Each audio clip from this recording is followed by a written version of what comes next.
religion and the Bible.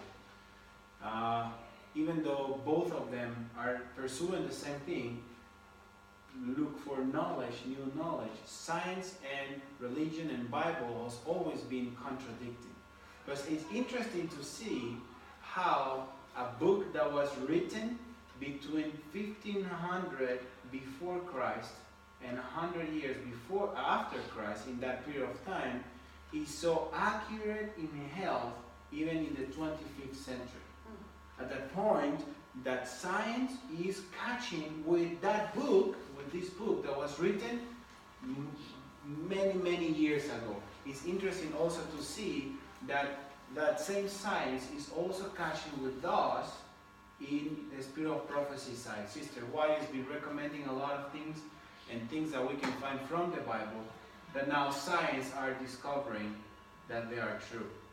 So we have the perfect manual and the perfect guidance to follow a proper lifestyle.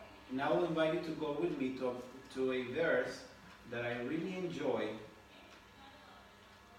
because it's given us, just in one verse, the Lord is telling us what to do in order to be healthy. And we will see as well how science is catching with biblical anthropology. Biblical anthropology is just simply the study of man. Anthropology is the study of man, and biblical anthropology is the study of man from the Bible. Okay, so Exodus 15:26. And this is the Lord telling us what we should do in order to be healthy. And we will see also how science has been catching up with us. And said, if thou wilt diligently hearken to the voice of the Lord thy God, and will do that which is right in his sight, and will give ear to his commandments, and keep all his statutes, I will put none of these diseases upon thee, which I have brought upon the Egyptians, for I am the Lord that healeth thee. There's several things that the verse says that we have to do. First one is we have to be sensitive to the voice of the Lord. And how the Lord speaks to us? Through his word. This is God's word. And also the spirit of prophecy. We agree with that. Okay, that's the first thing that we have to do. The second thing is we have to do what is right in his sight. And give ear to his commandments. So those two goes together. If you follow God's commandments, you're gonna do what is right in his sight. And I will put, if we do those three things, he's promising that he's gonna put how many diseases? He says, none diseases upon thee, because I am who? That healeth thee. Because, Sister Margaret, nothing is going to work of the things that you have learned here if you don't have God as your principal healer and principal physician. You know, study has shown now the importance of exercise. Daily, constantly exercise are good for our body, as we know, for bones, for muscle health. But now they're also discovering that regular exercise are important for the mind. So can you see that science is acknowledging that if we follow the simple principles of lifestyle that God is telling us to do, you're also going to take care of the mind. So we can see again that body-mind connection, because if we go to Genesis chapter 2 and verse 7, we will see that the Lord created a perfect being.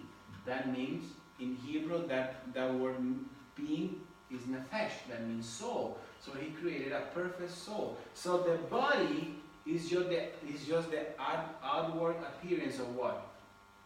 Of the soul, right? Are you following? So now science is discovering that if you do exercises, you're also going to do what?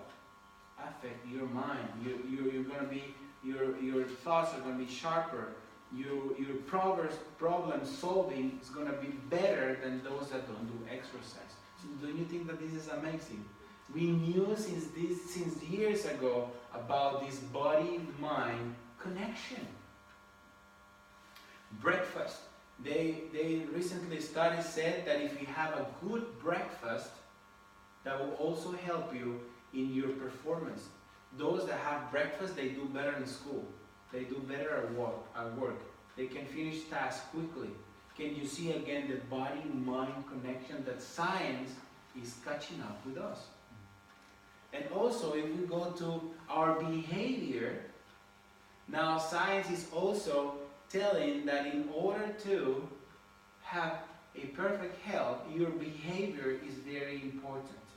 We know that since few years ago already. For example, I like always to share these statistics for you because I think that is impressive. 74,000 people are going to die today. 74,000 people are going to die today out of 4 causes. Cancer, heart disease or heart attacks or cardiovascular diseases, strokes, and diabetes. 74,000 people are going to die today. By the year 2030, more than 100,000 people are going to die every year worldwide for these 4 diseases. Can you imagine this? I always like to share with you 12 million people are dying every year of heart attacks. 10 million people are dying every year of cancer. And those diseases, 50% and more of these cases could be prevented with different lifestyle. Our behavior is important. So what is lifestyle? Lifestyle is simply the summary of the habits that we have daily, right? And what is a habit is something that you do every day. For example, tie our shoes, do our ties, brush our teeth, pray as soon as we wake up. Whichever habits that you have, that's also part of your lifestyle. It's some things that we are doing that are affecting that lifestyle and making us feel worse, or making us perform worse or be sick. The studies shown that we have changeable factors and we have unchangeable factors. Changeable factors is something that we can change in order to be better. For example, can you tell me which one you think that is a changeable factor that will help us to perform better or be in better health? A changeable factor. Have enough rest, that's a good one. Drink water. Do exercise. No drinking alcohol. No smoking. All those are changeable factors that are making us be sick and also be part of these big statistics that we just shared. If we step back and do what is right and follow God's commandment and comply with God's natural laws of health, we know that we are going to do better. The Lord is telling us the same things in here in chapter 15 of Exodus and verse 26. If you do what is right, if you do what is correct, do you think that smoking is correct in the eyes of the Lord? You think that a sedentary life is correct in the eyes of the Lord? Do you think that a high intake of refined food and salty food and fatty food are part of God's commandments and is right in the eyes of the Lord? So all these things that science is discovering now related with lifestyle, we knew it since years ago. Now science is catching up with the things that we do. But the important thing is that we have to make a decision. You are going home, you have to make a decision. You know about the importance and the impact of lifestyle in your personal health.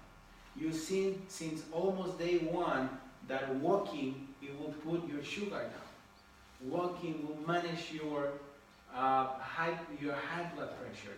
Good diet will also help you manage it. And you know, when was over the weekend that you didn't do much exercise, what happened? Then boom, went up again. But when we do and we take the decision to follow this lifestyle that we teach you here, you're going to succeed. Not because I'm saying you are